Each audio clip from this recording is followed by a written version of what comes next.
د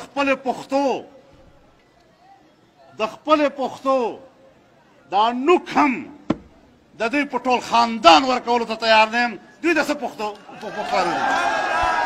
نعره تکبیر! جمعیت علماء اسلام! جمعیت علماء اسلام! دوی قوم تقسیم کړی ده. وایي مولا ته جومات پاته ده او پښتون ته حجره پاته ده. خو زه ورته وایم داسې نه ده.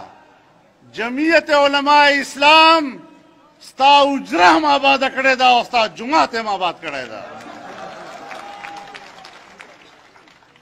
راشه که پښتو زده کې نو د پښتو جمعیت علماء اسلام نه زده که.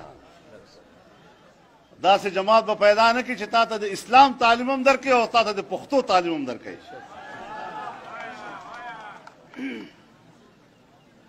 لږ خو پښتانه شئ. یو ځل مې ژبه ورسره وکړله اوس دې واوښته.